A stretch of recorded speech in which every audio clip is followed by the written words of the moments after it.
Okay, so are you ready for this? Because we are diving deep into one of those games that, people will be talking about for a long time. It's Liverpool versus Paris Saint-Germain in the Champions League. It's a massive game. Massive is right. But before we get too far, for those maybe who don't follow soccer super closely, can you just give us like the 2-minute rundown of what the Champions League is all about? Yeah, absolutely. So basically, it's like the Super Bowl of European soccer. Yeah, I like that. Simple. You've got all the top clubs from different countries all battling it out to be crowned the champions of Europe. And these aren't just any teams, right? You're talking like the best of the best. Absolutely. To even qualify for the Champions League, you have to be like at the top of your own country's league. So you know the competition is fierce. And to make things even more intense, where are we at in the tournament? We're in the knockout stage, Uh-oh. which means it's win or go home. One loss and you're out. No pressure then. No pressure at all. Okay, so now let's talk about these two teams. We've got Liverpool and PSG. What can you tell us about them? Like, set the stage. Who are these guys?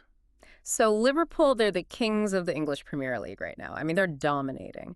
And then you have PSG, they're dominating the French league, League One. And this isn't just a fluke for either team. They've been consistently strong in their leagues, haven't they? Exactly. I mean, they're both pretty much expected to walk away with their respective league titles. So, for them, the Champions League is like the ultimate test. All right, but now here comes the extra spicy part.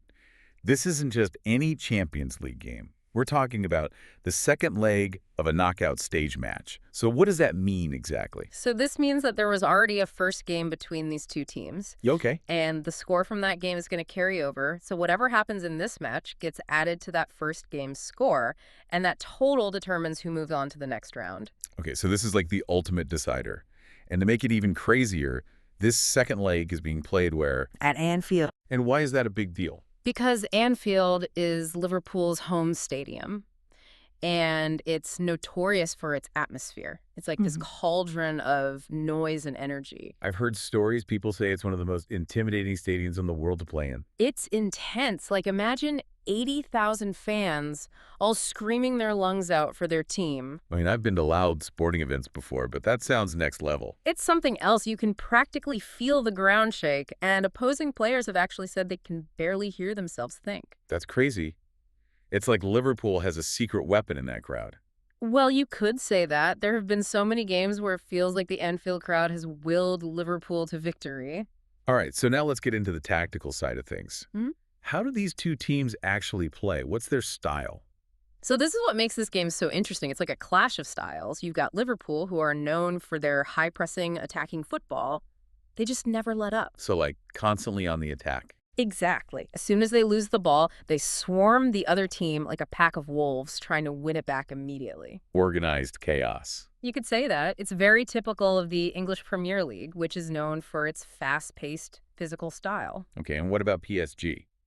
They just sit back and let Liverpool run wild. Oh, not at all. They have their own strengths. PSG is more about control, about keeping possession of the ball and patiently building up attacks. So more like a chess match then. Exactly. It's very strategic, very technical, very much in line with the French league, which tends to be a little bit more focused on tactics and technique than the English Premier League. So it's brawn versus brain, basically. Yeah, you could look at it that way. So as a coach, how do you even prepare your team for a game like this where the styles are so different? It's a real tactical puzzle. I bet. Liverpool is going to want to disrupt PSG's rhythm, force them into making mistakes, and they'll definitely be trying to use that Anfield atmosphere to their advantage. But PSG has some serious individual talent. They have players who can just create something out of nothing. So you're saying even with the best defense in the world, PSG could still pull something off? Exactly. One moment of brilliance from one of their star players, and the whole game could change in an instant. I'm on the edge of my seat already. Yeah. But for those of us who might not understand all the tactical nuances, what should we be watching for when we see highlights of this game? I think the key thing to watch for is how each team adapts to the other's style. Can Liverpool break through PSG's discipline and control? Or will PSG's stars be able to shine even under all that pressure from Liverpool's attack and the Anfield crowd? Man, this is exciting stuff. Yeah. So just to recap, we've got two of the biggest teams in Europe in a do-or-die match at one of the most famous stadiums in the world. It doesn't get much bigger than this in club football. And on top of all that, We have this fascinating clash of styles. You really couldn't ask for a more compelling matchup. It's going to be a classic, I think, no matter who comes out on top. Absolutely. And even if you're not a soccer fanatic, I think this is one of those games that transcends the sport. It's Oh, about drama, it's about passion, it's about seeing two incredible teams pushing themselves to the absolute limit. yeah. So do yourselves a favor, even if you only watch the highlights, check this game out. You might be surprised at how captivating it is. And hey, who knows? Maybe you'll even become a soccer fan in the process. You never